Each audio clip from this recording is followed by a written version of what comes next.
अंधेरे में सिर्फ 2 मशालें जल रही थीं। काले सींग और हरी आंखों वाला एक दुबला पतला डेमन एक बौनी लड़की को पकड़े हुए था। उसके हाथ में एक नुकीली हड्डी की ब्लेड दिख रही थी जिसे वो लड़की के गले पर रखे था। प्रेम को देखकर उस डेमन ने पहले से ही उस लड़की की खाल को कुरेद दिया था। उसके पीछे बहुत से डीमंस और दानव खड़े हुए थे। उन सभी के चेहरों पर डर और सदमे के भाव थे। उन्हें नहीं पता था कि ऊपर क्या हुआ था, लेकिन इतने सारे लोग अंडरग्राउंड आ चुके थे, इसका मतलब साफ था कि उनके सभी भाई ठिकाने लगाए जा चुके थे। सबसे ज्यादा डराने वाली बात तो उनके लिए यह थी कि उनके दुश्मन लावा डीमंस थे, जिनके साथ एक इंसान और 2 लड़कियां थीं। इन सभी डीमंस और दानवों में सबसे ज्यादा ताकतवर 5वें लेवल का डीमन था, लेकिन 7वें लेवल के तैमूर को हराने वाले इन दुश्मनों के आगे वह कुछ भी नहीं था। इसी कारण बोनो को ढाल की तरह इस्तेमाल करने के अलावा और उनके पास कोई भी तरीका नहीं बचा था। इतने सारे बौने जो कई सालों से यहां कैदी थे और उन पर लगातार जुल्म हो रहे थे, आज फिर से डीमंस के काम आने वाले थे। लावा डीमंस को देखकर ये बौने काफी डर गए थे। उन्हें ऐसा लग रहा था जैसे उनके एक तरफ कुआं था तो दूसरी तरफ खाई थे, क्योंकि वो जितने इन डीमन से डरते थे उससे कहीं ज्यादा उन्हें लावा डीमन से डर लगता था। हालांकि बोनो ने लावा डीमंस के पीछे एक आधी बौनी लड़की को देख लिया था, जिससे उनकी आंखों में चमक आ गई थी। रिया के शानदार पर्पल मैजिशियंस वाले कपड़े देखकर सभी बौने हैरान हो गए थे। हालांकि अभी यह सब इतना जरूरी नहीं था। खास बात तो यह थी कि इतनी छोटी बच्ची इस अड्डे तक पहुंच चुकी थी, जिससे सभी बौनों को लगा था कि ये लोग उन्हें आजाद कराने ही आए थे। जो डीमंस और दानव उन पर जुल्म ढाते थे, अब वो डर के मारे कांप रहे थे। इन बौनों ने ऐसी चीज पहले कभी नहीं देखी थी। हालांकि अभी भी ये सभी लोग इन डीमंस और दानवों की कैद में ही थे और अब उनके गर्दन पर धारदार हथियार भी रखे हुए थे। अगर अभी कुछ भी ऊंच नीच हुई तो उनमें से कितने ही बौनों को अपनी जान से हाथ धोना पड़ सकता था। वो बात अलग थी कि अब उन्हें मौत का डर नहीं था। इन अंधेरी जेलों में बंद रहकर जुल्म सहना, अपनी आजादी को दांव पर लगाकर गुलाम बनकर रहना, इन सब के बजाय मौत ज्यादा आसान चीज थी जो इस सब से छुटकारा दिला सकते थे। कम से कम इस बलिदान के बदले उम्मीद की किरण तो थी। अगर कुछ बौनों की मौत से उनके भाइयों को आजादी मिलती है तो वो ये कीमत चुकाने को तैयार थे। प्रेम अपने हाथ में एक अजीब सी चीज लिए था। वो सभी कैदियों की नजरों में उम्मीद की एक चमक देख सकता था, एक ऐसी चमक जो अभी अभी जागी थी। और यह देखकर प्रेम के चेहरे पर काफी सीरियस एक्सप्रेशंस आ गए। इस सुरंग के अंदर काफी छोटी छोटी जेलें थीं। कुछ लोगों को तो हाथ पैर सिकोड़कर इसके अंदर रहना पड़ता था। चारों तरफ बहुत गंदी बदबू फैली हुई थी। सभी बौने बहुत ही गंदे कपड़े पहने हुए थे। यह सोच पाना भी मुश्किल था कि आराम की जिंदगी पसंद करने वाले बौने ऐसी हालत में जिंदा कैसे थे और वो इतने सारे जुल्म कैसे सह पा रहे थे। उनकी ऐसी हालत देखकर प्रेम के दिल में गुस्सा भड़क उठा। भले ही 3 साल पहले महेंद्र प्रताप को मारने में बौनी जाति का बहुत बड़ा हाथ था, लेकिन प्रेम की नजरों में ज्यादातर बौनों की अच्छी इमेज थी। ऐसा कहा जा सकता था कि सभी रिया के रिश्तेदार ही थे और उन सभी को शांति पसंद थे। बौनी जाति पूरी दुनिया में शान से रहा करते थे, लेकिन यहां उनके साथ जानवरों से भी बदतर व्यवहार हो रहा था। उत्कर्ष का खून भी गुस्से से खौल रहा था। वो खुद एक डीमन था, लेकिन लावा डीमन कभी भी कमजोर पर अत्याचार नहीं करते थे। हालांकि ये डीमंस उन लोगों से काफी अलग थे। वो जो भी कर रहे थे इसके पीछे उनके कोई आदर्श नहीं थे, ना ही इन बौनों को कैद करने के पीछे उनके अच्छे इरादे थे। सबसे बड़ी बात यह थी कि इन बौनों को बहुत ही बेरहमी से कैद किया जा रहा था और उनकी जिंदगी को पत्तों की तरह तोड़कर बिखेरा जा रहा था। लावा डीमंस इन सभी डीमंस और दानवों को पल में ही मिट्टी में मिला सकते थे, लेकिन ऐसा करते हुए वो कितने बौनों की जान बचा सकते थे इसका उन्हें ज्यादा भरोसा नहीं था। इसलिए वो कुछ भी जल्दबाजी में नहीं करना चाहते थे। उत्कर्ष को हैरानी में देखकर सामने खड़े डीमन ने राहत की सांस ली। फिलहाल उनका लीडर महसूस कर पा रहा था कि उत्कर्ष इन सभी लावा डीमंस में सबसे ताकतवर था और यही इनका लीडर भी था। जैसे ही उसने देखा कि उत्कर्ष को इन बौनों की जान की चिंता है, वैसे ही उसके दिमाग में एक प्लान आया कि वो इन बौनों के बदले अपनी जिंदगी का सौदा कर सकता था और शायद वो इनके बदले कुछ पैसे भी ले सकता था। जैसे ही उसके दिमाग में यह प्लान आया, उसके चेहरे पर एक दुष्ट स्माइल आ गई और उसका दिल विश्वास से भर उठा। अगर तुम्हें इन बोनों की जिंदगी प्यारी है तो कुछ भी उल्टा सीधा करने की कोशिश मत करना, वरना मेरी ब्लेड इस लड़की की गर्दन 1 सेकंड में चीर देगी। तुम्हारे पास बस एक ही चॉइस है और वो ये है कि उस लीडर ने उत्कर्ष की तरफ देखकर कहा, तुम बुरे लोगों, तुम्हें मर जाना चाहिए। वो लीडर अपनी बात पूरी ही कर रहा था कि ठीक तभी एक मीठी आवाज सुनाई दी। रिया ने उस लीडर की तरफ देखा और उसके हाथों में उसकी लाठी दिखने लगी। भविष्य पत्थर में से पर्पल और गोल्डन रोशनी चमक रही थी। अरे, रिया को देखकर वो लीडर हंसने लगा। उसने रिया पर ध्यान ही नहीं दिया क्योंकि उसे ऐसा लगता था कि इतनी छोटी लड़की उसे कोई नुकसान नहीं पहुंचा सकती थी। इसलिए उसने उत्कर्ष और बाकी लावा डीमंस पर अपना ध्यान लगाए रखा था। आइस सोल लोटस, सामने आओ। रिया ने अपनी लाठी सामने खड़े डीमन की तरफ लहराई और उसमें से रोशनी निकलने लगी। एक चमकदार और पारदर्शी कमल रिया की छड़ी से निकला और तुरंत उस लीडर के सामने दिखने लगा। इस सुरंग का तापमान तुरंत ही काफी कम हो गया। आइस सोल लोटस सभी डीमंस और दानवों के ऊपर छा गया और उनके शरीर पर बर्फ दिखने लगी। वो सभी अपने जगह पर जम गए। ऐसा लग रहा था मानो जैसे समय रुक गया हो। उनके लीडर की स्माइल अब गायब हो चुकी थी और उसकी आंखों में डर और सदमा साफ देखा जा सकता था। उसके हाथ की ब्लेड कांप रही थी और वह खुद को हिलाने की कोशिश कर रहा था। ठीक तभी एक लाल चीज उड़ती हुई उसके पास आई और सीधा उसके चेहरे से टकराई। उसके मुंह से काफी खून निकला और वो पीछे की तरफ गिर गया। उसके हाथ का हथियार भी अब दूर जाकर गिर चुका था और उसकी आंखें खुली की खुली रह गई थीं। उसे नहीं पता था कि यह लाल चीज आखिर क्या थी। लावा डीमंस, जाओ और इन सभी को मार डालो। उत्कर्ष ने मौके का फायदा उठाते हुए अपने साथियों को आदेश दिया और अपनी कुर्सी लेकर आगे की तरफ बढ़ने लगा। एक के बाद एक कई डीमंस और दानव उसकी कुर्सी का शिकार होते गए और पलक झपकते ही सभी ढेर हो गए। किसी भी बौने को एक खरोंच तक नहीं आई थी। आखिरकार आज तुमने ईंट का स्वाद चख ही लिया, प्रेम ने आगे आते हुए कहा और उस लाल चीज को उठाया जो असल में एक ईंट थी।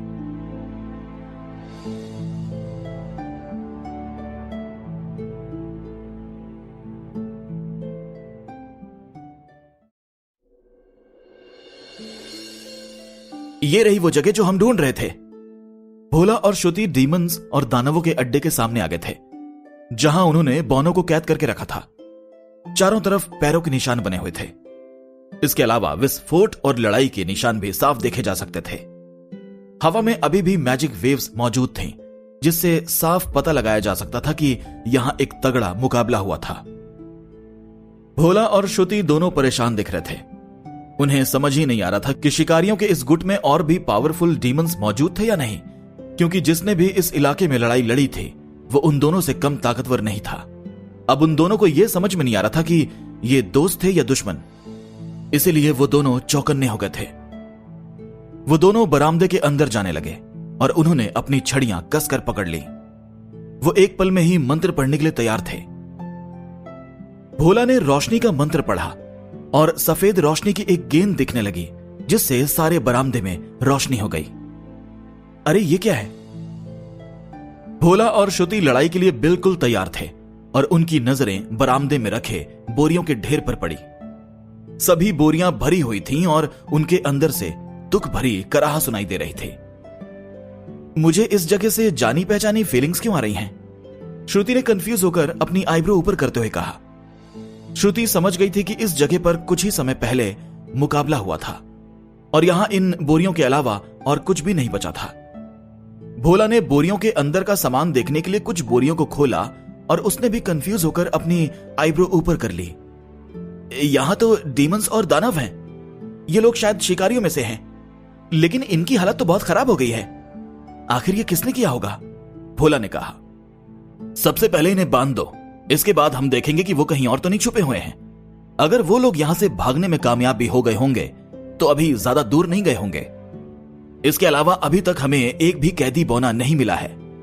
हमें खोजबीन जारी रखना चाहिए। मुझे कुछ बहुत ही अजीब महसूस हो रहा है, रमन ने हांफते हुए कहा। एक मैजिशियन होने के कारण उसने अपनी फिजिकल फिटनेस पर ध्यान देना बंद कर दिया था। मुझे वहां से कुछ आवाजें सुनाई दे रही हैं। श्रुति ने शांति से कुछ सुनते हुए किनारे की तरफ इशारा करके कहा, ये तो एक सुरंग है, कैदी वहीं होने चाहिए, चलो नीचे चलकर देखते हैं। भोला ने तुरंत किनारे की तरफ जाते हुए कहा, जहां उसे नीचे जाने का एक रास्ता मिल गया। दीवार में खरोंचने के निशान बने हुए थे, लेकिन फिर भी भोला बिना हेजिटेट हुए नीचे की तरफ चला गया। श्रुति थोड़ी देर तक परेशान होकर भोला की तरफ देखती रही और फिर वो भी नीचे की तरफ कूद गई। कुछ लोग बाहरी रुको, बाकी लोग मेरे साथ आओ, हम एक भी डीमंस या दानव को भागने नहीं दे सकते। रमन भी सुरंग में कूद गया और अपनी छड़ी लेकर आगे की तरफ बढ़ने लगा। सुरंग में मौजूद डीमंस और दानवों को पहले से ही ढेर किया जा चुका था। रिया ने आइस सोल लोटस को हवा में से गायब कर दिया था। अभी यहां का टेम्परेचर भी नॉर्मल हो गया था।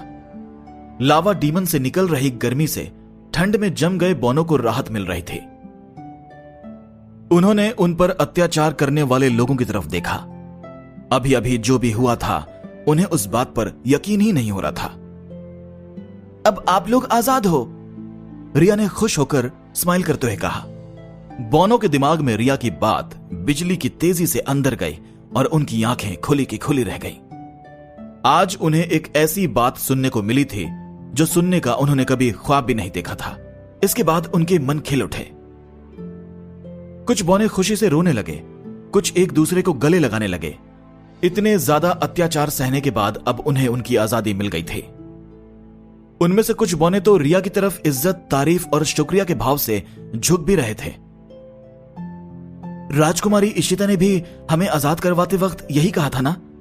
पिछले 3 साल से उनके बारे में कोई खबर नहीं मिली, लेकिन अब उनकी जगह कोई आ चुका है जो हमारी रक्षा करेगा।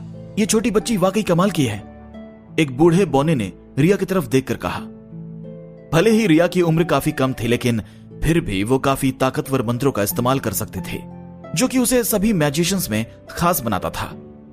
अगर उसने कैद किए गए बौनों को आजाद करने का ठान लिया था तो वो जल्दी ही राजकुमारी इशिता जैसी इज्जत कमा सकती थी। रिया ने जिस तरह से सभी को जमा दिया था वो वाकई कमाल का था। कुछ बौनों को इस ताकत का एहसास था, इसलिए वो रिया की तरफ काफी चौंक कर देख रहे थे। कुछ बौनों को इस ताकत का एहसास था, इसलिए वो रिया की तरफ काफी चौंक कर देख रहे थे। रिया तो कितनी ताकतवर है। आरती दोनों आंखें फाड़कर रिया की तरफ देख रही थी। भले ही आरती और रिया दोनों लड़कियां थीं, लेकिन रिया की काबिलियत अलग ही लेवल की थी। आरती ने आजाद किए गए बौनों की तरफ देखा और उसके चेहरे पर स्माइल आ गई। अगर दादाजी ये देख पाते तो वो भी बहुत खुश होते, आरती ने धीरे से बड़बड़ाया। प्रेम ने जल्दी ही ईंट को छुपा लिया। उसका यह हथियार काफी काम आया था। किसी भी यात्री के लिए ईंट बहुत ही काम की चीज थी, क्योंकि उसे यहां वहां आसानी से लेकर जाया जा सकता था और उसके साथ काफी तेजी से हमला भी किया जा सकता था। दूर से हमला करने में भी ईंट काफी काम की चीज थी। एक से बढ़कर एक टेक्नोलॉजी होने के बाद भी इसके उपयोग को नकारा नहीं जा सकता था। प्रेम ने जब से कुछ कॉपर के सिक्के देकर सिस्टम से ये ईंट खरीदी थी, तब से वो खुद को यही बातें समझा रहा था। रिया को देखते हुए सभी बौनों के चेहरे पर स्माइल देखकर प्रेम के चेहरे पर भी स्माइल आ गई। प्रेम को मालूम था कि अगर इस दुनिया में आधे बौनों को इज्जत दिलानी थी तो सबसे पहले बौनी जाति में उनके वर्चस्व को स्वीकार करवाना जरूरी था। पूरे टिम्बकटू में अचानक से इस काम को नहीं किया जा सकता था, लेकिन यहां वहां घूमने वाले बौनों के दिल में यह जगह बनाई जा सकती थी, क्योंकि उनकी नजरों में जो भी उनकी रक्षा करता था या उन्हें बचाता था वो तारीफ के काबिल होता था। आज प्रेम अपनी सोच को सच में बदल रहा था। उसे मालूम था कि किसी न किसी दिन ये बौने भी टिम्बकटू वापस लौटेंगे और उनकी बातें बाकी लोगों को भी असर कर सकती थीं। ये वाकई बहुत जरूरी था, क्योंकि प्रेम के लिए रिया की खुशी बहुत जरूरी थी। और वाकई अपनी तरफ इतनी ज्यादा तारीफ भरी नजरें देखकर रिया भी काफी खुश थी। आज उसे आजाद बौने काफी इज्जत दे रहे थे। उसे पहले कभी भी इस तरह की इज्जत और तारीफ नहीं मिली थी, और बौनों की तरफ से यह चीज और भी खास थी। मुझे शुक्रिया कहने की कोई जरूरत नहीं है, मैंने तो बस कुछ ही बुरे लोगों को हराया। आरती दीदी और उनके दादाजी हमें यहां लेकर आए। रिया ने अपना हाथ हिलाते हुए एम्बैरस होकर कहा। आरती, प्रेम, रिया, आप लोग यहां? पीछे से भोला की आवाज सुनाई दी। उसे इन लोगों को यहां देखकर काफी सरप्राइज हुआ था।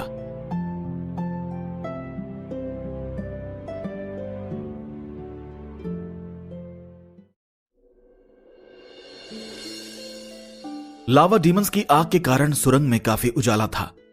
जमीन पर चारों तरफ अनकॉन्शियस डीमंस और दानव पड़े हुए थे। इसके साथ साथ फटे कपड़े पहने बौने अपनी आजादी का जश्न मना रहे थे। इन सभी के अलावा प्रेम, रिया और आरती भी वहां मौजूद थे। ये सब देखकर भोला को काफी सरप्राइज हुआ। वो समझ चुका था कि वो मौके पर काफी देर से पहुंचा था और प्रेम और बाकी लोगों ने सभी कैदी बौनों को बचा लिया था। साथ ही साथ जिन तारीफ भरी नजरों से सभी बौने रिया की तरफ देख रहे थे, इससे साफ था कि रिया ने इस काम में बहुत बड़ा हाथ बटाया था। दूसरी तरफ जो बौने जेलों में बंद थे और घायल थे, उन्हें देखकर भोला का दिल भर आया। उसने इन सभी के बारे में टिम्बकटू में काफी अफवाहें सुनी थी, लेकिन उन्हें इस हाल में देखते ही भोला सदमे और गुस्से से कांप उठा। उसे इतना गुस्सा आ रहा था कि उसका मन हुआ कि सभी अनकॉन्शियस डीमंस और दानवों को अभी के अभी मार गिराए। बॉस, रिया। श्रुति भी उन लोगों को देखकर काफी सरप्राइज हुई। उसने कभी भी नहीं सोचा था कि वो इन लोगों से यहां मिलेगी, और सबसे ज्यादा चौंकाने वाली बात तो यह थी कि इन लोगों ने कैदी बौनों को आजाद करवा दिया था। ठीक उसी समय वो समझ गई थी कि थोड़ी देर पहले उसे क्यों जानी पहचानी फीलिंग आ रही थी। साफ तौर पर यह लावा डीमंस की एनर्जी के कारण ही था। फिर उसकी नजरें पिंजरे में कैद बौनों की तरफ गई, जिनके साथ जानवरों जैसा व्यवहार किया गया था, और वो एक गहरे सन्नाटे में डूब गई। उसके दिमाग में सिर्फ अपने लोगों के रोने की आवाजें सुनाई दे रही थी। उसे जो बात बिल्कुल हजम नहीं हो रही थी वो ये थी कि टिम्बकटू के उसके अपने लोगों ने इन लोगों का ये हाल किया था ताकि वो खुद सुकून और चैन की जिंदगी जी पाए। साथ ही साथ श्रुति भी उन लोगों में शामिल थे। पिछले 20 सालों में उसे और उसके परिवार को जो भी फायदे हो रहे थे, वो उन सभी का मजा उठा रही थी। उसने ये तक सोच लिया था कि यहां वहां घूमने वाले बौनों से वो टिम्बकटू लौटने के लिए भी कहेगी। उसे आज के पहले कभी भी अपने आप पर इतनी शर्मिंदगी महसूस नहीं हुई थी। आज उसे बौनों के नियमों से नफरत हो गई थी, वही नियम जिन्हें वो अपनी जिंदगी से भी ज्यादा कीमती समझते थे।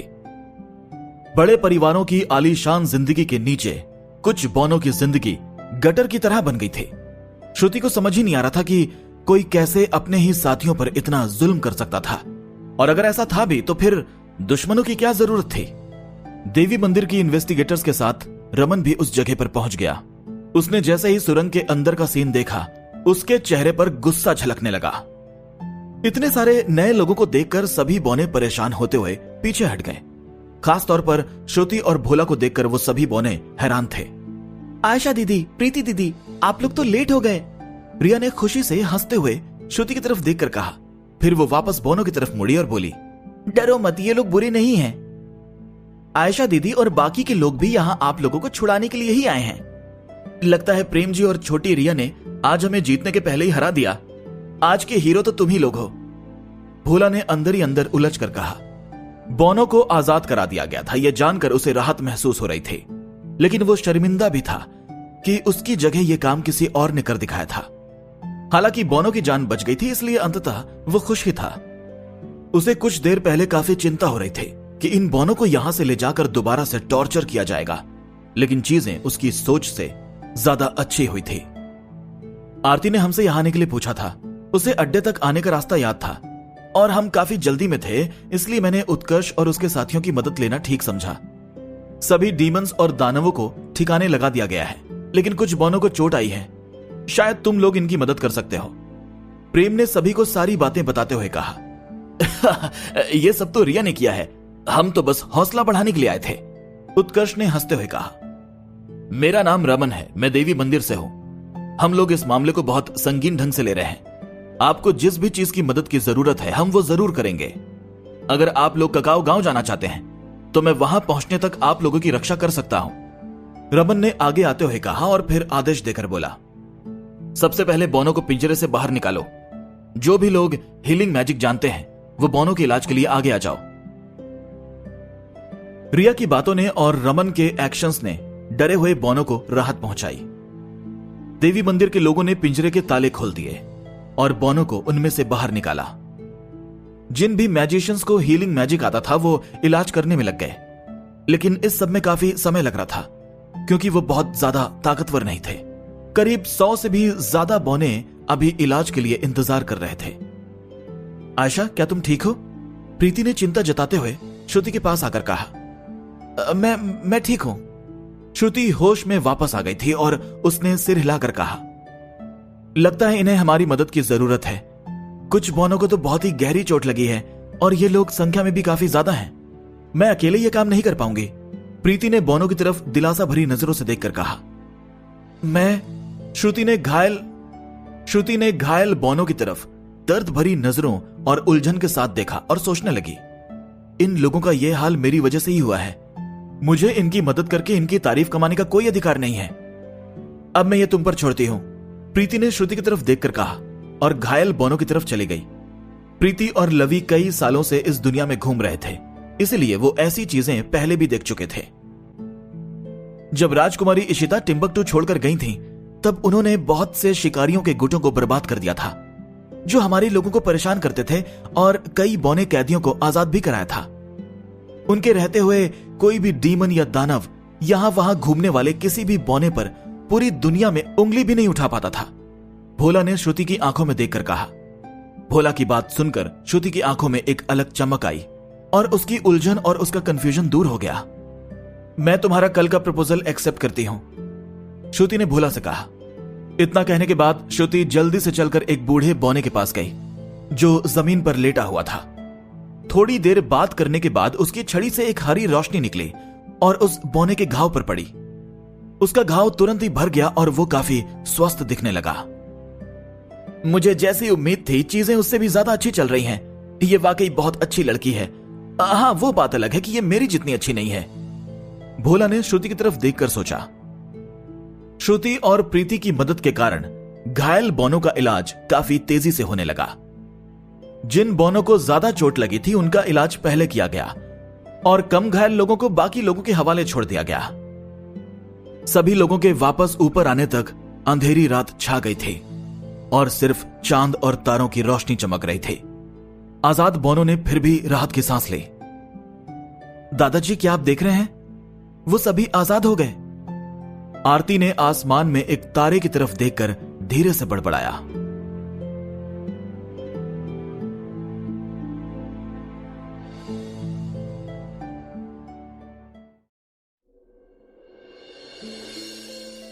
बौनों के घावों का इलाज काफी अच्छे से किया गया था। प्रीति ने उनको टांके लगाकर सिल दिया था। उन्हें कुछ नए कपड़े भी दे दिए गए थे। मुझे भी हीलिंग मैजिक सीखना है, फिर मैं भी लोगों की मदद कर पाऊंगी, रिया ने सीरियस होकर सोचा। शुक्रिया, आप सभी का शुक्रिया। बौनों ने अपनी सेवियर को धन्यवाद कहा। उन्हें अपनी आजादी अब दोबारा मिल गई थी और उनके घाव भी भर गए थे। भले ही वो लोग अंदर से मर चुके थे, लेकिन अब उन्हें नई जिंदगी मिल गई थी। सुरंग में उनका टॉर्चर भरा जीवन उन्हें ज्यादा दिनों तक जिंदा नहीं रख सकता था। बहुत से बौने अभी भी रिया की तरफ देख रहे थे। भले ही रिया एक आधी बौनी थी, लेकिन फिर भी अपनी ताकत की बूते पर उसने सभी का दिल जीत लिया था। साथ ही साथ उनके आजाद होने की बात भी रिया ने ही कही थी। उन्हें राजकुमारी इशिता के दिनों की याद आने लगी थी, जब उन्हें किसी भी चीज की कोई चिंता नहीं होती थी। भले ही रिया अभी काफी छोटी थी, लेकिन एक न एक दिन वो एक बहुत बड़ी सेवियर के तौर पर उभर सकती थी। यू वेलकम, रिया ने खुश होकर जवाब दिया और अपनी लाठी एक तरफ रख दी। प्रेम जी, क्या आपको हमारी और कोई मदद चाहिए? उत्कर्ष ने अपने राजमा चावल खाते हुए पूछा। नहीं, सब कुछ हो चुका है। मैं तुम्हारा और तुम्हारी पूरी टीम का बहुत शुक्रगुजार हूं। प्रेम ने रिया के सर पर हाथ फेरते हुए स्माइल करके कहा। राजमा चावल का इस्तेमाल करके उसने अपने जो नए दोस्त बनाए थे वो वाकई बहुत अच्छे थे। आप तो बहुत दयालु हैं प्रेम जी। अब हम वापस जाएंगे, हमें कल अपने मिशन पर निकलना है। उत्कर्ष ने अपने सिर पर हाथ फेरते हुए स्माइल करके कहा और फिर रिया की तरफ हाथ हिलाते हुए बोला, अब हम जा रहे हैं रिया। बाय बाय गंजे सिरों। रिया ने हाथ हिलाते हुए सभी से अलविदा कह दिया। हाँ, एक बात और, राजमा चावल बहुत कमाल के थे। उत्कर्ष ने स्माइल करते हुए कहा और अपनी टीम के साथ चला गया। अंधेरे में सभी लावा डीमंस अलग ही चमक रहे थे। पापा, हम सोने के लिए घर कब वापस चलेंगे? रिया ने जम्हाई लेते हुए प्रेम की तरफ देखकर कहा। अरे मैं तो भूल ही गया था। प्रेम ने आरती की तरफ देखकर कहा, जो चुपचाप आसमान में सितारों को देख रही थी, और उसने पूछा, आरती, तुम हमारे साथ घर चलोगी या फिर भोला के साथ जाओगी? आरती, जगन ने मुझसे कहा था कि मुझे तुम्हारा ख्याल रखना है। मैं तुम्हारा बहुत अच्छे से ध्यान रखूंगा। भोला ने आरती की तरफ आकर कहा, आरती दीदी, अगर आप हमारे साथ चलना चाहती हैं तो आप मेरे बेड पर सो सकती हैं। हमारे पास खेलने के लिए काफी अच्छे खिलौने भी हैं। सबसे बड़ी बात, आपको रोज हमारे यहाँ अच्छी अच्छी चीजें खाने को भी मिलेंगी। रिया ने आरती को मनाते हुए कहा। आरती ने पहले भोला की तरफ देखा और फिर प्रेम और रिया की तरफ देखते हुए काफी हेजिटेट हुई। प्रेम की सिंपैथी आरती के साथ थी, लेकिन फिर भी उसे रिया की ज्यादा परवाह थी। अगर रिया को आरती पसंद ना होती तो वो कभी भी आरती को अपने साथ नहीं ले जाता, क्योंकि इससे दोनों लड़कियों में लड़ाई भी हो सकती थी। हालांकि रिया को आरती बहुत पसंद थी। आरती, अगर तुम चाहो तो हमारे साथ भी चल सकती हो। मेरा नाम प्रीति है और ये लवी है। हमें बच्चे बहुत पसंद हैं। प्रीति ने आरती की तरफ आकर स्माइल करते हुए कहा। आरती अब काफी उलझा हुआ महसूस कर रही थी। क्या आप मुझे खाना बनाना सिखाएंगे? आरती ने हिम्मत जुटाकर प्रेम की तरफ मुड़ते हुए पूछा। क्या? आरती की बात सुनकर प्रेम को काफी झटका लगा। उसने कभी नहीं सोचा था कि आरती को शेफ बनने में इंटरेस्ट होगा। आरती रिया से उम्र में बस थोड़ी ही बड़ी थी, इसीलिए उसकी हाइट रिया से बहुत ज्यादा नहीं थी। अगर आरती स्टूल पर खड़े होकर भी काम करती तो भी कुकिंग बेंच पर काम करना उसके लिए कठिन था। इसी कारण से उसे कुकिंग सिखाना प्रेम के लिए थोड़ा कठिन काम था। आरती की बात सुनकर भोला और बाकी लोग भी सरप्राइज हो गए थे। उन लोगों ने पहले आरती को देखा और फिर प्रेम की तरफ देखकर उसके जवाब का इंतजार करने लगे। हाँ, अगर तुम चाहो तो तुम खाना बनाना सीख सकती हो, प्रेम ने स्माइल करते हुए जवाब दिया। रिया को खाना बनाने की बजाय खाना खाने और जादू में ज्यादा इंटरेस्ट था। प्रेम ने अभी अभी यामिनी को खाना बनाना सिखाना शुरू किया था। अगर आरती भी उसके पास आती है तो उसके पास 2 स्टूडेंट्स हो जाएंगे। सिस्टम ने प्रेम को 2 लोगों को खाना बनाना सिखाने का ही हक दिया था, इसीलिए उसके पास अभी एक जगह खाली थी जो आरती ले सकती थी। थैंक यू, आरती ने खुश होकर कहा। फिर वो भोला की तरफ मुड़ी और उसने पूछा, अगर मैं आपके साथ चलती हूं तो भी क्या मैं रिया के रेस्टोरेंट में सीखने के लिए जा सकती हूं? मैं अभी काफी लंबे समय तक ककाऊ गांव में रुकने वाला हूं। अगर तुम्हें खाना बनाना सीखना है तो मैं रोज तुम्हें मारिया रेस्टोरेंट लेकर चल सकता हूं। भोला ने थोड़ी देर हेजिटेट होने के बाद सिर हिलाकर जवाब दिया। ठीक है, तो फिर मैं आपके साथ ही चलूंगी। मुझे अपने दादाजी की चॉइस पर पूरा विश्वास है, आरती ने भोला की तरफ देखकर सिर हिलाते हुए कहा। तभी रिया ने डिसअपॉइंट होकर आरती की तरफ देखा और पूछा, आरती दीदी, जब आप खाना बनाना सीख जाएंगी तो क्या आप मुझे भी बनाकर खिलाएंगी? हाँ बिल्कुल, मैं खिलाऊंगी, आरती ने सिर हिलाकर जवाब दिया। वाह, तो फिर हम रोज मिलते रहेंगे, रिया ने खुश होकर कहा। उसने प्रेम का हाथ पकड़ा और हाथ हिलाते हुए बोली, पापा चलो घर चले। हाँ बेटा बिल्कुल, प्रेम ने रिया को गोद में उठाते हुए कहा। उसे आरती का डिसीजन जानकर काफी खुशी हुई थी, क्योंकि मरते वक्त जगन ने भोला पर अपना विश्वास दिखाया था। इसका मतलब साफ था कि जगन भी यही चाहता था। प्रेम तुरंत उस जगह से नहीं गया, बल्कि वो रमन की तरफ देखने लगा। देवी मंदिर वालों ने सभी बोनों का हिसाब लगा लिया था, क्योंकि ये घटना ककाऊ गांव के काफी पास हुई थी और इनमें कुछ ककाऊ गांव के लोग भी शामिल थे। इसी कारण देवी मंदिर वाले चाहते थे कि इन बोनों के लिए ककाऊ गांव में रहने की व्यवस्था की जाए। इसके साथ साथ देवी मंदिर वाले इनकी सुरक्षा की गारंटी भी ले रहे थे। अगर ये लोग हमेशा के लिए ककाऊ गांव में रहना चाहते तो उन्हें बस एक एप्लीकेशन देने की जरूरत थी, जिसके बाद उन्हें ककाऊ गांव में रहने की परमिशन मिल सकती थी। अभी तक किसी भी बोने ने साफ तौर पर नहीं बताया था कि वो क्या करना चाहते थे। हालांकि किसी ने भी ककाऊ गांव जाने से मना नहीं किया था। इतने समय तक सुरंग में रहने के कारण वो लोग भी एक सुरक्षित जगह रहना चाहते थे, जहां वो आराम कर सकें, क्योंकि उन्हें एक अच्छी नींद की जरूरत थी।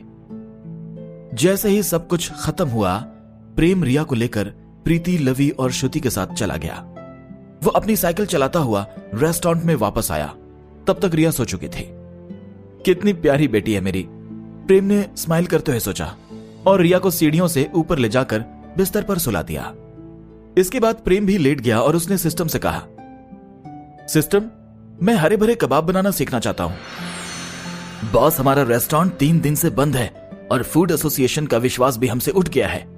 हमारे सारे कस्टमर्स हमारे खिलाफ हो गए हैं। अब हमें क्या करना चाहिए? रेस्टोरेंट के एक एम्प्लॉय ने ऋषि से कहा और फिर खाली रेस्टोरेंट की तरफ देखने लगा। यह सभी मारिया रेस्टोरेंट वालों की गलती है। अगर वो बीच में ना आया होता तो हमारे रेस्टोरेंट का यह हाल नहीं होता। हम कल से अपना रेस्टोरेंट खोलेंगे। हालांकि अपनी इज्जत वापस कमाने के लिए हमें कुछ ना कुछ नया जरूर सोचना पड़ेगा। ऋषि ने बुरे मूड में अपनी लंबी कुर्सी पर बैठे हुए कहा। आपने कुछ सोच रखा है क्या बॉस? एम्प्लॉय ने पूछा। अब हम कभी भी रैंकिंग बोर्ड पर नहीं आ पाएंगे, लेकिन तुमने अभी अभी कहा ना कि मारिया रेस्टोरेंट अचानक से काफी पॉपुलर हो गया है। अब बस हमें उसकी पॉपुलैरिटी चोरी करनी है। ऋषि ने हंसते हुए जवाब दिया। उसकी पॉपुलैरिटी चुरानी है? लेकिन बॉस हम ये कैसे करेंगे? एम्प्लॉय ने परेशान होकर पूछा। अरे हम इसमें अपनी खास चीज का इस्तेमाल करेंगे। तुमने कहा था ना कि उसके रेस्टोरेंट में मांस नहीं मिलता है। ऋषि ने स्माइल करते हुए कहा।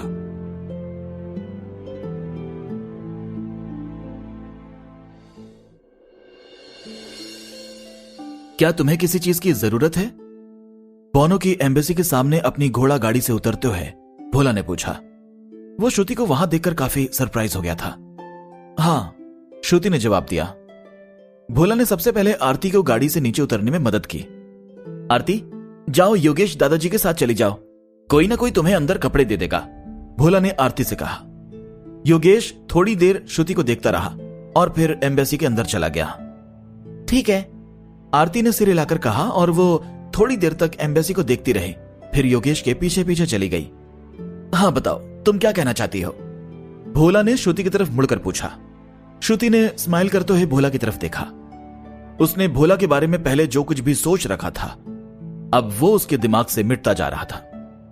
उसे लगता था कि भोला एक आलसी अमीर बिगड़ैल लड़का है, लेकिन भोला ने उमार और उसके साथियों के खिलाफ जो साहस दिखाया था और जिस तरह से उसने शिकारियों के अड्डे का पता लगाया था, वह भुलाया नहीं जा सकता था। इसलिए अब श्रुति की नजरों में भोला की एक अलग इमेज बन गई थी। भोला वाकई चाहता था कि इस दुनिया में सभी परेशान बोनो की मदद की जा सके। क्या तुम्हें पहले से पता था कि यह सब होगा? थोड़ी देर चुप रहने के बाद श्रुति ने पूछा। अगर मैं तुमसे कहूं कि जब मैं 10 साल का था तब से ही इस बारे में जानता था, तो क्या तुम मेरा भरोसा करोगी? भोला ने अपने अंदर गिल्ट भरकर कहा और आगे बोला। बचपन में जब मैं घोड़ा चलाना सीख रहा था तब मेरा एक नौकर हुआ करता था जो मेरे घोड़े का ख्याल रखता था। उसकी उम्र 40 से 50 साल के आसपास की होगी, जिसके चेहरे पर उसकी गुलामी की झलक साफ देखी जा सकती थी। उस समय मुझे उसे परेशान करने में बहुत मजा आता था। मैं उसे छोटी छोटी गलतियों पर चाबुक से मारता था और अपने घोड़े पर बैठकर उससे पैदल ही मेरे साथ रेस लगाने को कहता था। तब मुझे लगता था कि मैं कुछ भी गलत नहीं कर रहा हूं, क्योंकि सभी बड़े परिवार वाले उस समय ऐसा ही करते थे। फिर क्या हुआ? श्रुति ने पूछा। उसके बाद एक छोटी सी गलती पर उसका एकमात्र अच्छा पैर तोड़ दिया गया और उसे बाहर निकाल दिया गया। उस दिन बहुत बारिश हो रही थी और मैं अपने दोस्तों के साथ खेलकर वापस आ रहा था। मैंने बारिश में उसे सिसकते हुए देखा और घबरा गया।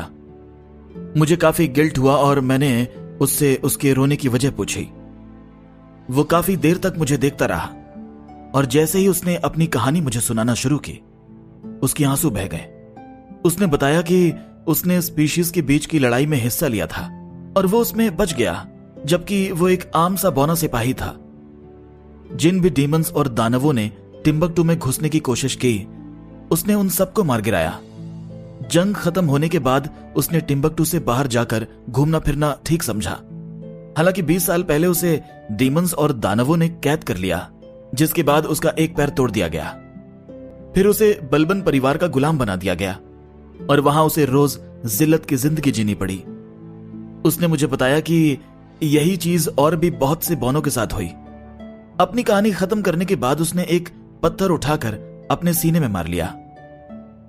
भोला बहुत शांति से सारी बातें बता रहा था, लेकिन उसने कसकर अपनी मुट्ठी बांधी हुई थी, जो उसके असल भाव दिखा रही थी। उसने श्रुति की तरफ देखा और बोला, तुम्हें पता है कि आखिर में उसने मुझसे क्या कहा? श्रुति ने चुपचाप अपने होंठ काटे। उसने मुझसे कहा कि आजादी ही बौनों की आत्मा है। बिना आजादी के कोई भी बौना जिंदा नहीं रह सकता और ऐसे में पूरी बौनी जाति भी तबाह हो जाएगी। भोला ने अजीब तरह से स्माइल करते हुए कहा। चांद की रोशनी में भोला और श्रुति चुपचाप एक दूसरे को देखते रहे। अब तुम आगे क्या करने वाले हो? लंबी चुप्पी के बाद श्रुति ने पूछा। मैं बौनों को उनकी आजादी वापस दिलाना चाहता हूं, और ऐसा इसलिए नहीं कि मैं यहां वहां घूमने वाले बौनों की रक्षा करना चाहता हूं।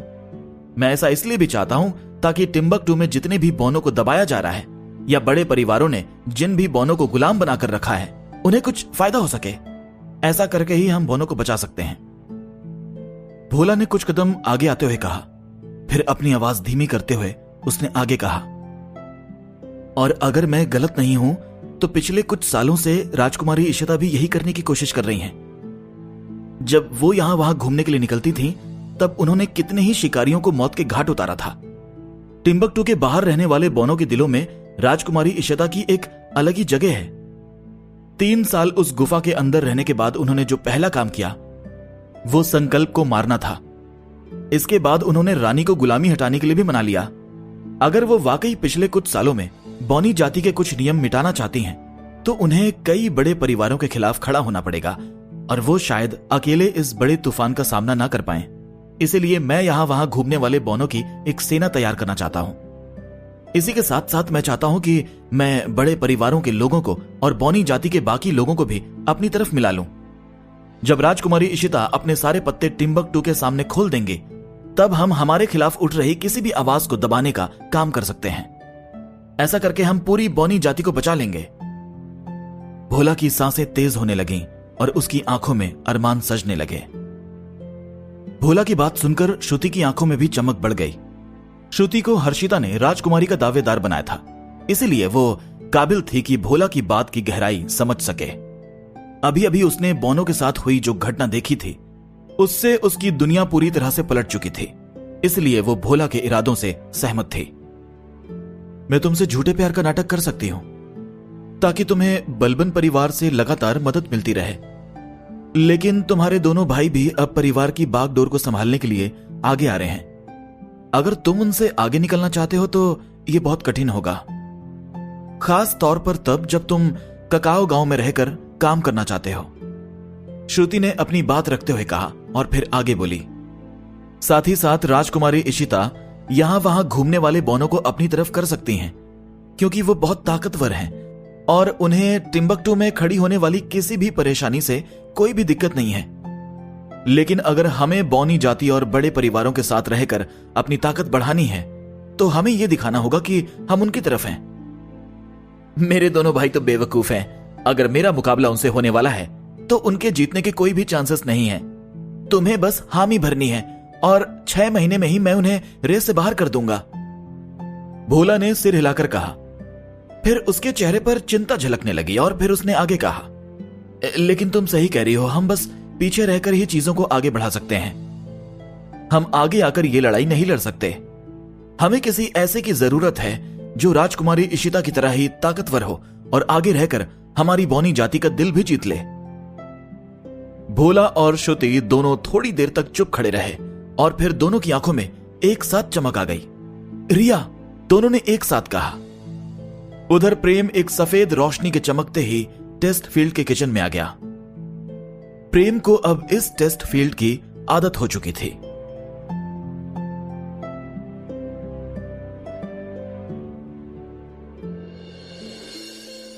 प्रेम ने टेस्ट फील्ड में हरा भरा कबाब बनाना सीख लिया। सबसे ज्यादा दिक्कत उसे सॉस बनाने में आई, लेकिन बड़ी लगन और मेहनत से उसने वो भी कर लिया। अगली सुबह अलार्म बजने के साथ ही प्रेम की आंखें खुल गईं। थोड़ी ही देर ऐसे ही बैठे रहने के बाद प्रेम ने अलार्म बंद कर दिया।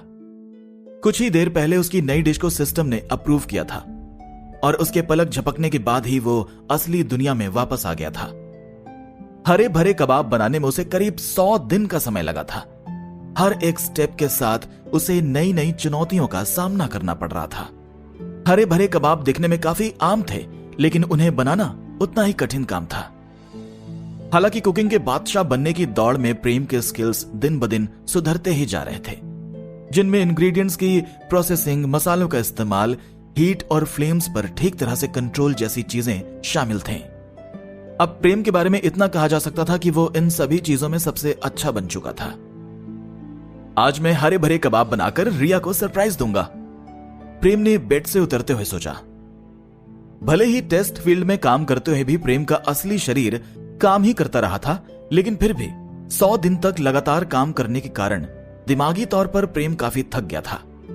यहां तक कि पलकें बंद करने पर भी अभी उसे हरे भरे कबाब ही दिख रहे थे। एक नया 24 घंटों में कठिनाई से मिलने वाले इंग्रेडिएंट्स ढूंढो और इस दुनिया के सबसे पहले हरे भरे कबाब बनाओ। अगर मिशन पूरा नहीं हुआ तो स्ट्रेंथ पॉइंट कम कर दिए जाएंगे और पूरा हो गया तो सारे इंग्रेडिएंट्स अवेलेबल कर दिए जाएंगे। सिस्टम ने कहा, अरे यार, तुम ऐसा करते हुए थकते नहीं हो क्या? तुम जैसे कमाल के सिस्टम को ऐसे अजीबोगरीब मिशन शोभा नहीं देते। इसके अलावा तुम मुझे चीजें ढूंढने के लिए क्यों कहते हो? मुझे तो इसकी जगह पर रहकर खाना बनाना चाहिए, तभी तो मैं कुकिंग का बादशाह बन पाऊंगा। तुम मुझे मेरी कुकिंग पर फोकस क्यों नहीं करने दे रहे हो? प्रेम ने अपनी आंखें घुमाते हुए कहा, अगर तुम ये मिशन 24 घंटों में पूरा कर लेते हो तो तुम्हें इनाम के तौर पर आधा स्ट्रेंथ पॉइंट और मून केक की रेसिपी भी मिलेगी। थोड़ी देर चुप रहने के बाद सिस्टम ने कहा, ये तो बहुत बढ़िया है गुरु। तुम जैसा शानदार सिस्टम ही इतना बढ़िया मिशन बना सकता है। प्रेम तुरंत ही अपनी बात से पलट गया था। प्रेम के लिए स्ट्रेंथ पॉइंट क्या थे? प्रेम के लिए स्ट्रेंथ पॉइंट ही सब कुछ थे। उन्हीं के दम पर वो अपनी ताकत बढ़ा सकता था। सिस्टम ने साफ कह दिया था कि अगर प्रेम इस मिशन को 24 घंटों में खत्म करता है तो उसे आधा स्ट्रेंथ पॉइंट दिया जाएगा। प्रेम को अपनी तरक्की की पूरी परवाह थी, इसलिए यह उसके लिए सबसे अच्छा मौका था। सिस्टम ने अभी तक अगले स्ट्रेंथ पॉइंट्स के रेट प्रेम को नहीं बताए थे। हालांकि सिस्टम के घटिया व्यवहार को देखा जाए तो पिछले स्ट्रेंथ पॉइंट ही 50,000 के सोने के सिक्कों में आए थे, जिसका मतलब साफ था कि अगले कम से कम 1 लाख में तो आने ही वाले थे। साथ ही साथ स्ट्रेंथ पॉइंट के अलावा सिस्टम ने प्रेम को मून केक की रेसिपी देने का भी वादा किया था। प्रेम ने भी रिया से मून केक बनाने का वादा कर लिया था। अब अगर सिस्टम उसे मुफ्त में यह रेसिपी देने वाला था तो वो रिया से किया हुआ अपना वादा बहुत आसानी से निभा सकता था। प्रेम तो इतने इनामों में बिल्कुल खो चुका था। उसने सोती हुई रिया की तरफ देखा और उसे देखकर स्माइल करने लगा। मैं तुम्हें चेतावनी देता हूँ कि अपने मिशन अपने दम पर ही पूरे करो। किसी भी हथियार या अपनी बेटी का इस्तेमाल करने से तुम्हें रोका जाता है, सिस्टम ने कहा। सिस्टम, मैं इस बार तुम्हारी बात नकारता हूं। रिया तो मेरा सबसे कीमती खजाना है। मेरी जिंदगी में रिया से ज्यादा जरूरी और कुछ भी नहीं है। तुम उसे एक हथियार के जैसा कैसे कह सकते हो? ये तो मेरे परिवार की बेइज्जती है और तुम मेरे सम्मान को ठेस पहुंचा रहे हो। इसीलिए तुम्हारे विरोध के तौर पर मैं उसे अपने साथ लेकर जाऊंगा, प्रेम ने सीरियस होकर कहा। प्रेम की बात सुनकर सिस्टम बिल्कुल चुप हो गया। उसे कुछ भी समझ में नहीं आया कि उसे क्या कहना चाहिए। अगले ही पल प्रेम सीटी बजाता हुआ सीढ़ियों से नीचे चला गया। फिर उसने रिया और अपने लिए शाही कबाब बनाए और रिया को बताया कि वो आज की अपनी क्लास छोड़ने वाली है क्योंकि वो दोनों कहीं बाहर जाने वाले हैं।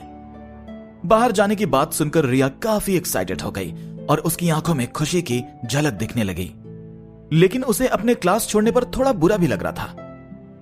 प्रेम को सबसे पहले उन सभी इंग्रेडिएंट्स की लोकेशन का पता करना जरूरी था जो सिस्टम ने उसे लाने के लिए कहा था, इसलिए उसे कुछ नई जानकारियों की जरूरत थी। कुछ देर बाद प्रेम अपनी साइकिल लेकर निकल गया। प्रेम अपने मिशन को उसके अंजाम तक पहुंचाने में पूरे जोश के साथ लग गया था। वो इस मिशन के कंप्लीट होने पर मिलने वाले फायदों के बारे में सोचकर मन ही मन काफी खुश हो रहा था। प्रेम आज फिर से इंग्रेडिएंट्स ढूंढने के लिए गया है? ओह, क्या कह रहे हो? इसका मतलब मैं आज फिर से नॉर्मल मीठी रसमलाई नहीं खा पाऊंगा। मारिया रेस्टोरेंट के बाहर खड़े कस्टमर्स ने जैसे ही दरवाजे पर लगे नोट को देखा, वो बहुत निराश हो गए। क्या किसी ने इसको हमारे बारे में बता दिया था? वो हमसे बचकर फिर से निकल गया। ऋषि ने दरवाजे पर लगे नोट को पढ़ते हुए सोचा। उधर प्रेम ने नया नक्शा खरीदकर अपने इंग्रेडिएंट्स ढूंढने का सफर शुरू किया। रास्ते में उसे कुछ और लोग भी मिल गए जिन्होंने उसे अपने साथ चलने का ऑप्शन दिया ताकि उसका समय बच सके। प्रेम ने उन्हें जंगल में ही कुछ चीजें बनाकर खिलाई और अपने इंग्रेडिएंट्स ढूंढने के लिए उनके साथ निकल पड़ा। थोड़ी मशक्कत के बाद प्रेम ने अपने इंग्रेडिएंट्स 6 घंटे में ही ढूंढ निकाले और अपने साथियों से अलविदा कहकर मारिया रेस्टोरेंट की तरफ चल पड़ा। कई घंटे बीतने के बाद भी मारिया रेस्टोरेंट के सामने ऋषि सीढ़ियों पर बैठा हुआ था। ये अभी तक नहीं खुला। आखिर कब तक ये मारिया रेस्टोरेंट का ओनर मुझसे भागेगा? मुझे मालूम है कि मेरा ऋषि की रोटी रेस्टोरेंट पूरे ककाओ गांव में सबसे अच्छा है, लेकिन इस वजह से इसको अपना रेस्टोरेंट छोड़कर भागने की जरूरत नहीं थी, ऋषि ने कहा। क्या इस आदमी का दिमाग खराब हो गया है? बाहर खड़े कस्टमर्स ऋषि की तरफ देख रहे थे और उन्हें वो दिमागी तौर पर कमजोर लग रहा था। सभी की अजीब नजरों के कारण ऋषि को गुस्सा आ गया।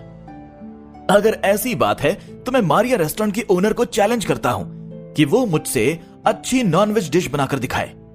अगर मैं हार गया तो मैं उसके सामने 10 बार झुकूंगा और 3 बार उसे अपना बाप कहूंगा। मैं अपनी सारी रेसिपी उसे दे दूंगा और मैं अपने रेस्टोरेंट की ओनरशिप भी उसके नाम ही कर दूंगा। पर अगर मैं जीत गया तो उसे भी यही करना होगा। ऋषि ने अपने दांत पीसते हुए कहा। अरे ये तो सुनने में कमाल लग रहा है। जो कस्टमर्स रेस्टोरेंट के सामने से जाने वाले थे वो ऋषि की बात सुनकर रुक गए। धीरे धीरे और भी लोग इकट्ठे होने लगे। मैं तुम्हारा चैलेंज एक्सेप्ट करता हूं, लेकिन बस मैं तीसरी कंडीशन ही मानने के लिए तैयार हूं, क्योंकि मैं नहीं चाहता कि रिया का ऐसा घटिया भाई हो। तभी प्रेम की आवाज सुनाई दी।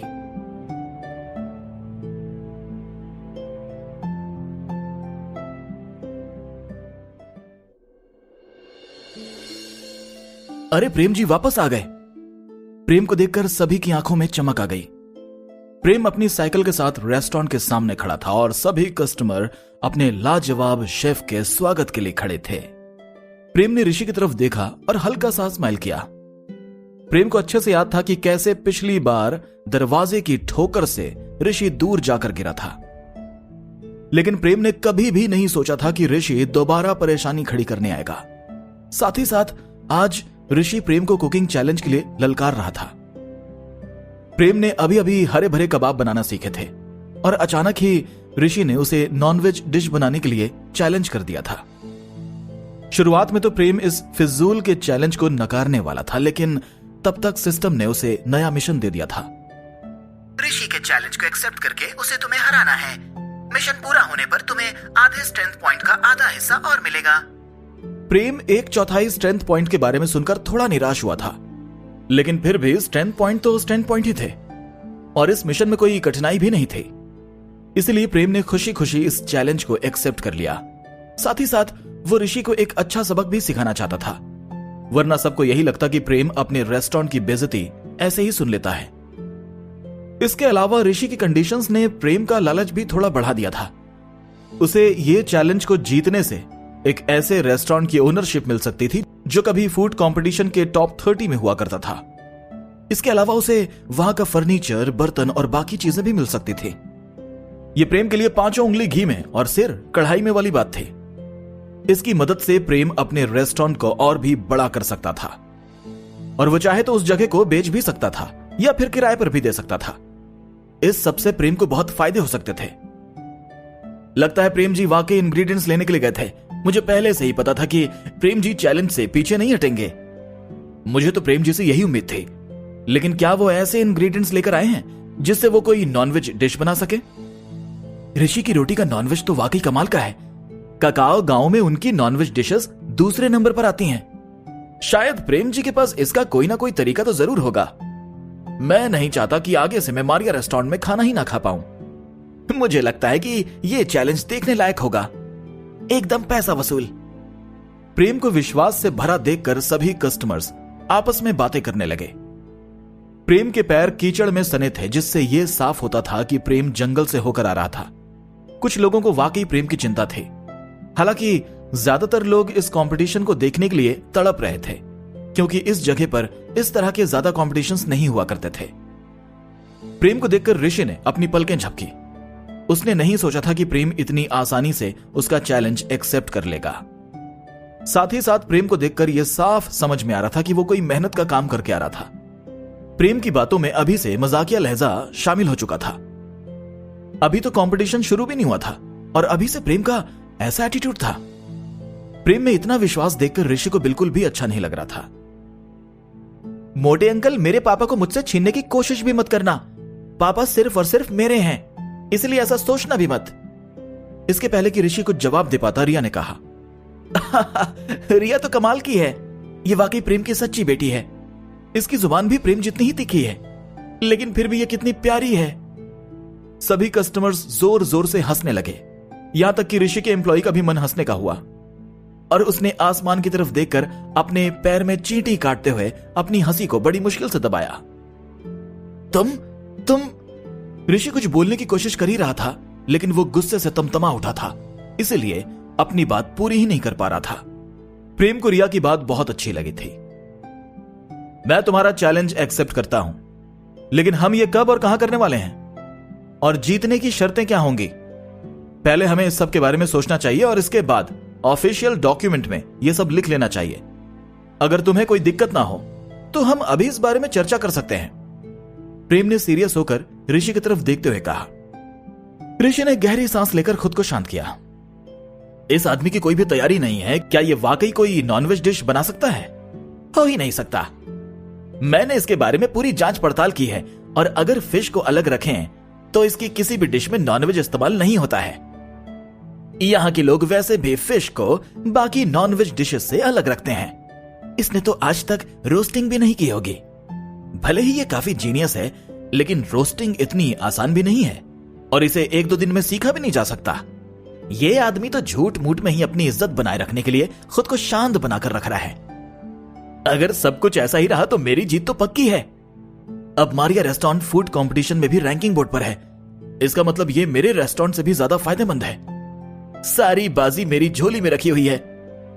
ऋषि ने प्रेम के शांत स्वभाव को देखा और उसके दिमाग में ख्याल दौड़ने लगे। मैं अपनी तीनों कंडीशंस के साथ ही रहूंगा। जीतने वाले को हराने वाले का रेस्टोरेंट मिल जाएगा, जिसमें रेस्टोरेंट की सारी चीजें शामिल रहेंगी। मैं चाहूंगा कि यहां खड़े किन्हीं भी 5 लोगों को चुना जाए और वही डिसाइड करें कि किसकी डिश ज्यादा अच्छी है। जिसे भी सबसे ज्यादा वोट मिलेंगे वो जीत जाएगा। तुम इसकी जगह और समय डिसाइड कर सकते हो। ऋषि ने विश्वास भरकर कहा। ठीक है, फिर यह कंपटीशन अभी से 1 घंटे बाद मारिया रेस्टोरेंट के सामने होगा। हम बाहर रहकर ही यह काम करेंगे। हालांकि अभी मुझे नहाकर कपड़े बदलने हैं। तब तक तुम एक काम करो, अपने लोगों के साथ सारा सामान यहां ला सकते हो। प्रेम को ऋषि की रेसिपीज में कोई इंटरेस्ट नहीं था, ना ही वो ऋषि के मुंह से अपने आप को बाप सुनना चाहता था। वो बस उसका रेस्टोरेंट अपने हिस्से में लाना चाहता था। बाहर ही सब कुछ होगा? प्रेम की बात सुनकर ऋषि काफी हेजिटेट हुआ। ऋषि की खास रेसिपी उसकी 3 पीढ़ियों से उसके साथ थी और वो इस रेसिपी को हमेशा खुफिया रखता था। लेकिन अब जब प्रेम ने सबके सामने इसे बनाने के बारे में कहा था तो ये राज खुल सकता था। प्रेम की बात का मतलब सभी कस्टमर समझ चुके थे। इसके पहले सभी तरह के कुकिंग कॉम्पिटिशन्स रेस्टोरेंट के अंदर ही हुआ करते थे और कस्टमर्स को सिर्फ फाइनल प्रोडक्ट ही दिखाया जाता था। लेकिन प्रेम ने सबके सामने ही डिशेस बनाने की बात कहकर एक नई चीज सबके सामने रख दी थी। देखने वालों के लिए यह एक अलग ही तजुर्बा साबित हो सकता था। साथ ही साथ सभी लोग ये देखने के लिए भी काफी उतावले थे कि प्रेम कैसे अपनी डिशेस पर काम करता था। कंपटीशन अगले 1 घंटे में शुरू होने वाला था, इसीलिए किसी को भी ज्यादा इंतजार करने की जरूरत नहीं थी। ये एक ऐसा मुकाबला था जिसके लिए सभी लोग इतना इंतजार करने के लिए तैयार खड़े थे। बाहर रहकर यह कंपटीशन बहुत से लोगों का ध्यान खींच सकता है। शायद ये मेरे रेस्टोरेंट के लिए एक अच्छी पब्लिसिटी साबित हो सकती है। अब अगर इसने नॉनवेज डिश रोस्ट करके बना भी ली तो भी ये मेरी डिश के आगे नहीं टिक सकता। ये रेसिपी मेरे साथ 3 पीढ़ियों से है। ऋषि के दिमाग में ख्यालों की रेल सरपट दौड़ने लगे थे। तभी उसने सिर हिलाकर कहा, ठीक है, यह काम बाहर रहकर ही होगा।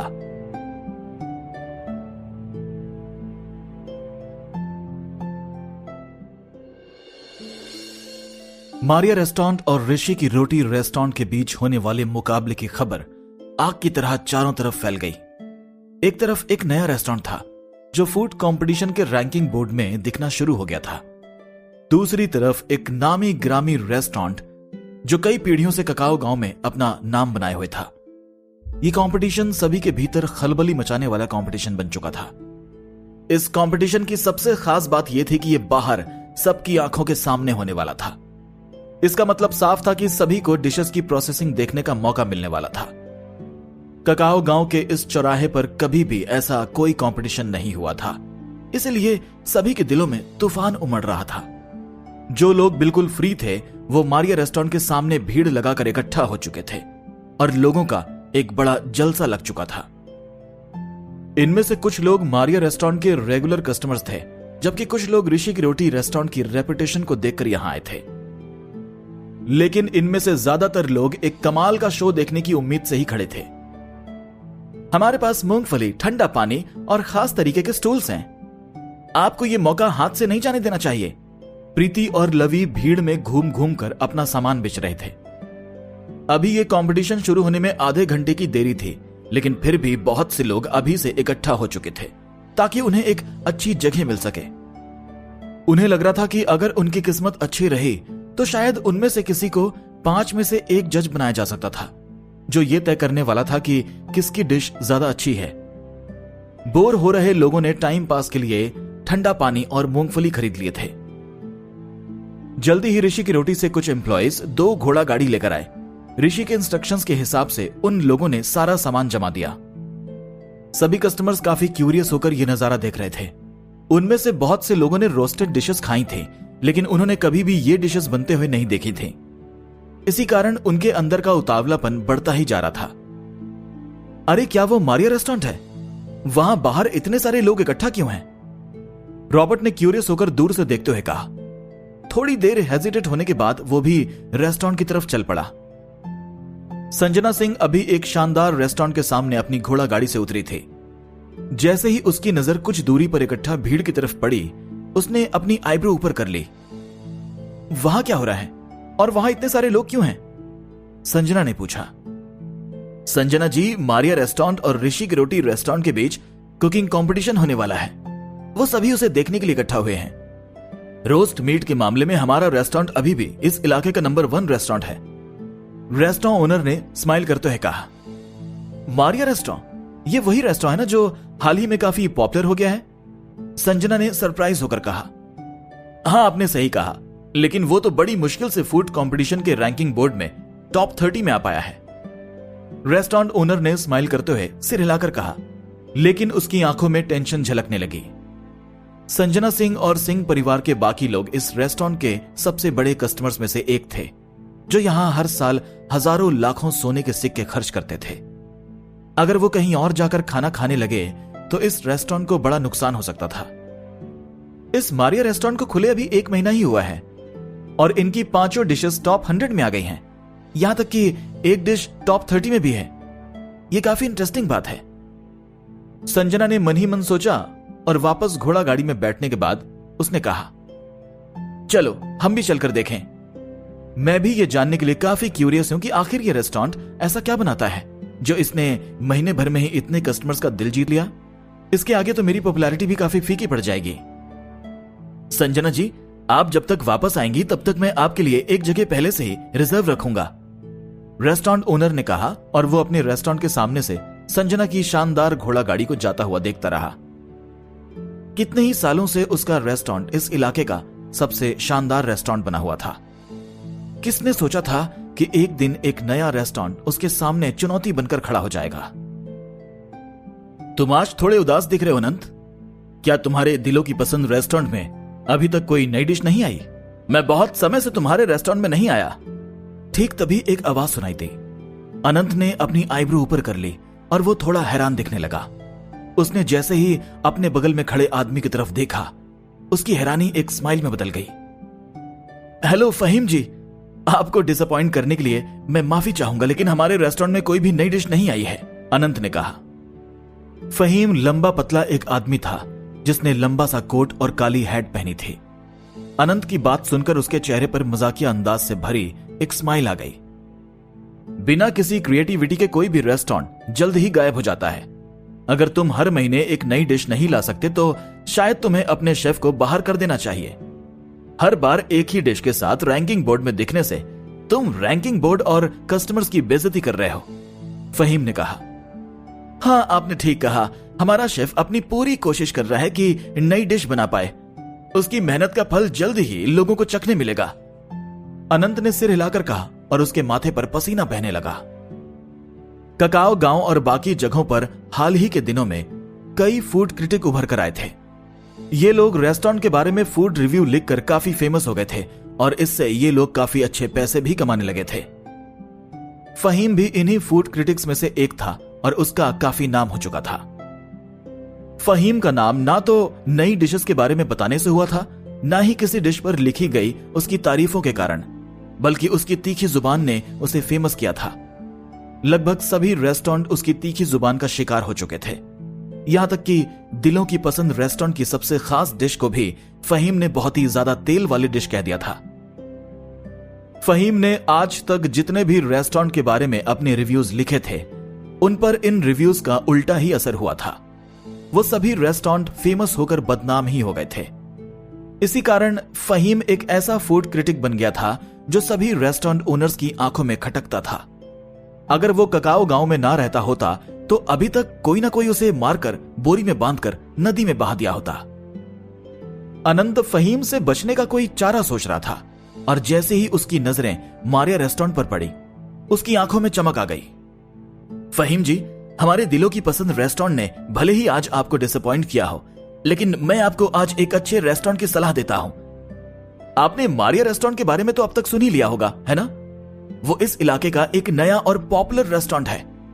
1 महीने में ही उस रेस्टोरेंट ने अपनी 5 डिशेस को फूड कंपटीशन के रैंकिंग बोर्ड में टॉप 100 में पहुंचा लिया है।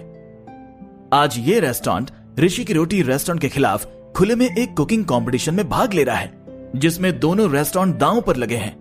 क्या आप वहां पर जाकर देखना नहीं चाहोगे? अनंत ने कहा। अनंत ने अपनी चाल चल दी थी। वो मारिया रेस्टोरेंट नाम का अपने रास्ते का पत्थर हटाना चाहता था और फहीम जैसे तीखी जुबान वाले फूड क्रिटिक को उस रेस्टोरेंट में भेजने से अच्छा मौका उसके लिए और दूसरा नहीं हो सकता था।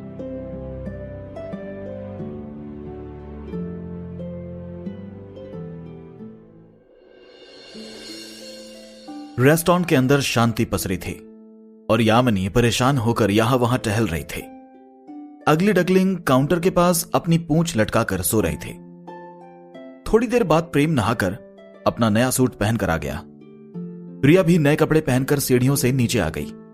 ये दोनों बाप बेटी कंपटीशन के लिए बिल्कुल तैयार थे। जंगल में पूरा दिन बिताने के बाद नहाने से उनकी थकान उतर गई थी। अब प्रेम कंपटीशन के बारे में अच्छे से सोच सकता था। बॉस, क्या आप मीट रोस्टिंग में कंपीट करने का सोच रहे हैं? मैंने आपको पहले कभी मीट रोस्ट करते हुए नहीं देखा है, यामिनी ने चिंता जताते हुए कहा।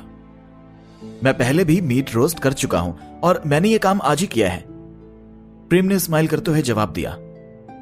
यह बात तो साफ थी कि यामिनी को अभी प्रेम पर इतना भरोसा नहीं था कि वो मीट रोस्ट कर सकता था। मिनी दीदी, पापा का रोस्ट मीट सबसे अच्छा और बहुत शानदार था। मैंने लंच में भी वही खाया था और पापा ने कहा था कि आज रात वो उससे भी अच्छा मीट बनाएंगे। हम अपने साथ सारा सामान लेकर आए हैं, रिया ने विश्वास भरकर खुश होते हुए कहा। यामिनी प्रेम की विश्वास भरी स्माइल देख रही थी और उसे अंदर ही अंदर थोड़ी राहत महसूस होने लगी। बॉस तो इस दुनिया के सबसे अच्छे शेफ हैं। वो किसी भी डिश को बखूबी बना सकते हैं, अब चाहे वो रोस्ट मीट हो या कुछ भी। अगर वो रोस्ट मीट बनाएंगे तो वो भी इस दुनिया का सबसे अच्छा रोस्ट मीट होगा, यामिनी ने अपने मन ही मन सोचा। मुझे आप पर भरोसा है बॉस, क्या मैं आपकी कोई मदद कर सकती हूं? यामिनी ने स्माइल करते हुए पूछा। अब जब तुमने कहा ही है तो मुझे एक काम में तुम्हारी मदद चाहिए। आज ये कंपटीशन बाहर ही होने वाला है, तो हमें सारा सामान बाहर लेकर जाना होगा। क्या तुम ये करने में मेरी मदद कर पाओगे? प्रेम ने सिर हिलाकर जवाब दिया और किचन में चला गया। अभी तक मारिया रेस्टोरेंट का ओनर बाहर क्यों नहीं आया? 1 घंटा तो खत्म होने ही वाला है और वो तो अभी तक अपना सामान लेकर भी नहीं आया है। हाँ, मैं भी यही देख रहा हूं। वहां ऋषि को देखो, वो अपना सारा सामान तैयार कर चुका है और उसने तो आग भी जला ली है। वो पूरी तरह से तैयार है। देखो, उसने कुछ जगह को कवर भी कर लिया है। क्या वो अपनी रेसिपी छुपाने की कोशिश कर रहा है? हाँ, तुम्हारी बात तो सही है। उसकी रेसिपी वाकई बहुत खुफिया है, तो ये बात काफी नॉर्मल है कि वो अपनी रेसिपी सभी को दिखाना नहीं चाहता। क्या प्रेम भी ऐसा ही करेगा? अगर ऐसा हुआ तो फिर यह कंपटीशन देखने में मजा ही नहीं रह जाएगा। चिंता मत करो, प्रेम जी कभी लेट नहीं हो सकते। उनका रेस्टोरेंट हमेशा समय पर खुलता है, न तो 1 मिनट पहले न ही 1 मिनट बाद। कंपटीशन शुरू होने में अभी भी 15 मिनट बाकी हैं। इतना समय उनके लिए काफी होगा। बाहर खड़े सभी लोगों ने बातें करना शुरू कर दी थी। जैसे जैसे समय गुजरता जा रहा था, बाहर भीड़ बढ़ती जा रही थी। ऋषि पूरी तैयारी के साथ बैठा था, जबकि मारिया रेस्टोरेंट के दरवाजे अभी भी बंद थे। क्या ये आदमी मुझसे बचने की कोशिश कर रहा है? ऋषि अपने अवन के सामने खड़े होकर मारिया रेस्टोरेंट की तरफ देखते हुए मुस्कुरा रहा था। उसे किसी भी चीज की जरा भी चिंता नहीं थी। उसे मालूम था कि कंपटीशन की ये सब बातें एक कागज पर लिखकर उस पर दोनों लोग साइन करने वाले हैं, इसलिए कानून उसकी तरफ था। अगर प्रेम पहले ही हार मानने वाला था तो इसका मतलब साफ था कि प्रेम को अपने रेस्टोरेंट को ऋषि के नाम करना पड़ता। भले ही ये कंपटीशन कोई ऑफिशियल कंपटीशन नहीं है, लेकिन फिर भी यहां कितने लोगों का ध्यान इसकी तरफ खिंच गया है, क्योंकि ये बाहर हो रहा है। हारने वाले को अपने रेस्टोरेंट से हाथ धोना पड़ेगा और जीतने वाले की मुफ्त में पब्लिसिटी हो जाएगी। संजना ने अपनी घोड़ा गाड़ी में बैठे हुए मारिया रेस्टोरेंट के सामने की भीड़ को देखकर सोचा, अब तक यहां करीब 1000 से भी ज्यादा लोग इकट्ठा हो चुके थे। इतनी भीड़ इस चौराहे पर आमतौर पर कभी इकट्ठा नहीं होती थी। मारिया रेस्टोरेंट के ओनर ने यह कंपटीशन अपने ही रेस्टोरेंट के सामने रखा है और 1 घंटे में ही इसे शुरू करने की बात भी कही है। यह वाकई काफी स्मार्ट आदमी लगता है। संजना यह सोचकर स्माइल करने लगी। उसे स्मार्ट लोग बहुत पसंद थे। वो सोचती थी कि ऐसे लोग ही चैम्बर ऑफ कॉमर्स में जुड़ने के सही हकदार थे। उसने सुना था कि मारिया रेस्टोरेंट के ओनर की चैम्बर ऑफ कॉमर्स के 2 बोर्ड मेंबर्स से किसी बात पर बहस हो गई थी और वो दोनों अभी काला पानी जेल में बंद थे। ये दोनों जोसेफ मुकेश के साथी थे। इसी कारण उसे प्रेम के साथ काम करने में कोई भी दिक्कत समझ में नहीं आ रही थी।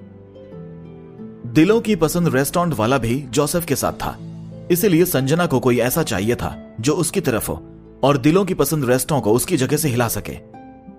अभी तक यहां जितने भी रेस्टोरेंट थे वो दिलों की पसंद रेस्टोरेंट के सामने फीके पड़ चुके थे, लेकिन मारिया रेस्टोरेंट दिन ब दिन तरक्की ही करता जा रहा था। बस इसीलिए ही संजना की नजरें मारिया रेस्टोरेंट पर अटक चुकी थी।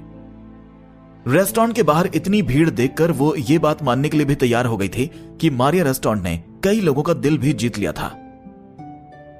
सिर्फ मेहनत और लगन ही इस दुनिया में बिजनेस को चलाने का तरीका नहीं था। एक बिजनेसमैन को स्मार्ट होना भी बहुत जरूरी था। यही चीजें बाकी जगह भी लागू होती थीं। इस दुनिया में अच्छे खाने की कोई कमी नहीं थी, लेकिन फिर भी खाने के मामले में दिलों की पसंद रेस्टोरेंट का राज चलता था। संजना मारिया रेस्टोरेंट को भी दिलों की पसंद रेस्टोरेंट के जैसा ही देखने लगी थी, इसीलिए वो मारिया रेस्टोरेंट के ओनर से मिलने के लिए बेताब थी। ठीक तभी मारिया रेस्टोरेंट के दरवाजे खुल गए। बाहर का शोरगुल एकदम से बंद हो गया और सभी लोग दरवाजे की तरफ ही देखने लगे। दरवाजे से बाहर सबसे पहले रिया निकली। उसने जैसे ही बाहर इकट्ठा भीड़ की तरफ देखा, वो काफी सरप्राइज हो गई। इसके बाद उसने दरवाजे को पूरा खोल दिया। पापा, बाहर कितने सारे लोग खड़े हैं। क्या ये सभी फ्री में कबाब खाने के लिए आए हैं? रिया ने रेस्टोरेंट के अंदर आवाज लगाकर कहा। भीड़ और भी खामोश हो गई। सभी के चेहरों पर अजीब से एक्सप्रेशंस आ गए। वो सब वाकई में जजेस बनने के लिए खड़े थे ताकि उन्हें फ्री में कबाब मिल सके, लेकिन एक छोटी सी बच्ची ने उनके इरादों को सबके सामने ला दिया था, जो सभी के लिए काफी एम्बैरेसिंग था। नहीं बेटा, वो लोग ये देखने के लिए आए हैं कि हमारे रेस्टोरेंट की जो नई डिश है वो खरीदने लायक है या नहीं है। प्रेम ने स्माइल करते हुए कहा और रेस्टोरेंट से बाहर आ गया। उसके पीछे यामिनी कुछ सामान लेकर आ रही थी। इसे वहां रख दो, प्रेम ने एक खाली जगह पर इशारा करते हुए कहा।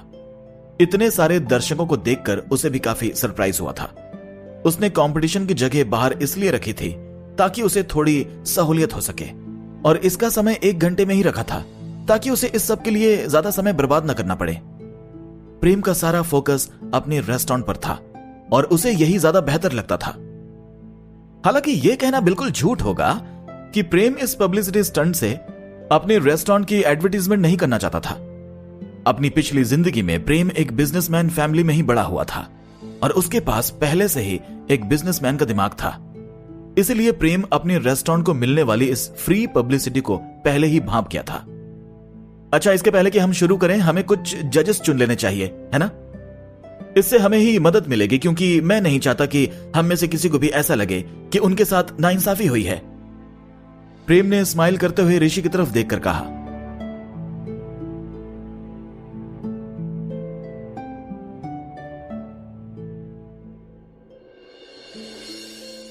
हाँ, ठीक कहा तुमने। हम 5 लोगों को चुनेंगे, वही कंपटीशन का निर्णय लेंगे। क्या तुमने किसी का नाम सोचा है? ऋषि ने शांत रहकर प्रेम से कहा। ऋषि को अपनी काबिलियत पर पूरा भरोसा था, लेकिन उसने अपने खून पसीने की कमाई और अपनी 3 पीढ़ियों की मेहनत को दांव पर लगाया था। इसलिए वो चाहता था कि जजेस भी उसकी तरफ ही रहें। मारिया रेस्टोरेंट के बाहर सभी एकदम चुप बने रहे। वो सभी इसी सोच में डूबे हुए थे कि किसे इस कंपटीशन का जज बनाया जाएगा। यह बात बिल्कुल साफ थी कि सभी जजेस बनने के लिए बेताब थे। देखो, अभी यह कंपटीशन बहुत बड़ा होने वाला है, इसलिए हमें थोड़े प्रोफेशनल जजेस चुनने चाहिए। इस तरह जो भी फैसला होगा वो ज्यादा सही रहेगा। प्रेम ने स्माइल करते हुए चारों तरफ देखकर कहा और आगे बोला। क्या यहां पर कोई खास काबिलियत रखता है? अगर कोई ऐसा है तो वो आगे आ सकता है। हाँ, ये सही रहेगा। ऋषि प्रेम की बात से सहमत था।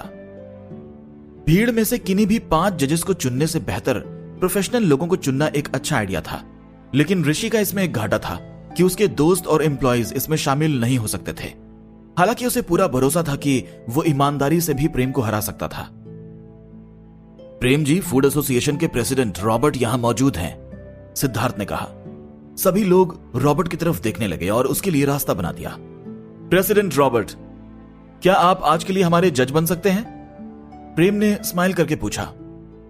President Robert? यह देखकर ऋषि की आंखें खुली की खुली रह गईं, क्योंकि जब रॉबर्ट फूड एसोसिएशन का प्रेसिडेंट बना था तभी ऋषि के रेस्टोरेंट को फूड कंपटीशन के रैंकिंग बोर्ड से बाहर कर दिया गया था। अब अगर रॉबर्ट जजेस में शामिल होता तो ऋषि को इसमें काफी घाटा हो सकता था। सभी काफी क्यूरियस होकर रॉबर्ट की तरफ देख रहे थे। वो सभी इसी सोच में डूबे थे कि रॉबर्ट इस बात को मानेगा या नहीं। ककाओ गांव के एक बड़े ऑर्गेनाइजेशन का प्रेसिडेंट होने के नाते रॉबर्ट जज बनने के काबिल था। हालांकि किसी को भी नहीं लगा था कि ऐसे किसी भी कंपटीशन को देखने के लिए खुद प्रेसिडेंट आएंगे, लेकिन वो यहां मौजूद थे। इस कारण अब इस कंपटीशन की वैल्यू और बढ़ गई थी। मुझे ऐसे कंपटीशन ज्यादा पसंद नहीं है, लेकिन तुम दोनों अपनी मर्जी से यह कर रहे हो, इसलिए मैं तुम्हें ऐसा करने से रोकूंगा नहीं। फूड एसोसिएशन के प्रेसिडेंट होने के नाते मैं इस कंपटीशन में जज के तौर पर शामिल होने के लिए तैयार हूं, रॉबर्ट ने सीरियस होकर आगे आते हुए कहा। शुक्रिया रॉबर्ट जी, प्रेम ने स्माइल करते हुए सिर हिलाकर कहा। उसे किसी भी बात का कोई डर नहीं था। वो बस ये चाहता था कि कोई भी जज ऐसा ना हो जिसे ऋषि ने पहले से ही घूस दिया हो, और रॉबर्ट ऐसा आदमी बिल्कुल भी नहीं था जो किसी से भी घूस लेता हो। यहां तक कि ऋषि भी रॉबर्ट को घूस देने के बारे में सोच भी नहीं सकता था, क्योंकि रॉबर्ट का प्रेसिडेंट के तौर पर चुनाव ही उसकी ईमानदारी की वजह से हुआ था। जाने माने फूड क्रिटिक फहीम जी भी यहां मौजूद हैं। भीड़ में से एक और आवाज आई, जिससे सभी लोग उस तरफ देखने लगे। मैं भी जजेस के तौर पर शामिल होने के लिए तैयार हूं, फहीम ने आगे आते हुए कहा। फिर उसने मजाकिया अंदाज में प्रेम की तरफ देखकर बोला, तुम्हारा सूट काफी साफ है, तुम आटे में सनी एक मछली की तरह लग रहे हो। सभी लोग जोर जोर से हंसने लगे। फहीम को बहुत से लोग ककाओ गांव में जानते थे, खास तौर पर फूडी लोग। फहीम अपनी कड़वी जुबान के कारण जाना जाता था और सभी लोग उसे देखकर काफी सरप्राइज भी हो गए थे। सभी को ऐसी ही उम्मीद थी। फहीम ने शुरुआत ही अपनी कड़वी जुबान से कर दी थी। जजेस पैनल में फहीम के शामिल हो जाने के बाद यह कंपटीशन और भी ज्यादा इंटरेस्टिंग हो चुका था। ऋषि के चेहरे पर भी स्माइल आ गई। भले ही उसे फहीम ज्यादा पसंद नहीं था, क्योंकि उसने ऋषि के रेस्टोरेंट की काफी बुराई की थी, लेकिन ऋषि को यह देखकर काफी सुकून मिला था कि फहीम प्रेम से ज्यादा अच्छे से बात नहीं कर रहा था, जो कि ऋषि के लिए काफी अच्छी खबर थी। हाँ, आप भी काफी अच्छे कपड़े पहने हुए हैं। मुझे तो लगता है कि बतख का पिछवाड़ा आप जैसा नहीं होता होगा, प्रेम ने स्माइल करते हुए फहीम से कहा। अगर मैं इसमें थोड़े से करेक्शन कर दूं तो हम इन्हें बतख से कंपेयर कर सकते हैं, रिया ने सीरियस होकर फहीम की तरफ देखते हुए कहा। जब इन लोगों ने कहा तब मैंने ध्यान दिया, ये तो वाकई बतख जैसा लग रहा है। अब मैं और नहीं हंस सकता। प्रेम जी और रिया तो वाकई बहुत कमाल के हैं। मुझे तो ऐसा लग रहा है जैसे फहीम पहली बार आज किसी रेस्टोरेंट के ओनर से बातों में हार रहा हो। तभी भीड़ में से और भी ज्यादा तेज हंसी की आवाजें आने लगी। फहीम के चेहरे पर थोड़ा गुस्सा दिखने लगा।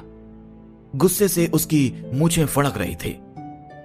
नॉर्मली जब भी फहीम किसी रेस्टोरेंट की बुराई करता था तो भी लोग उसे मक्खन ही लगाते थे।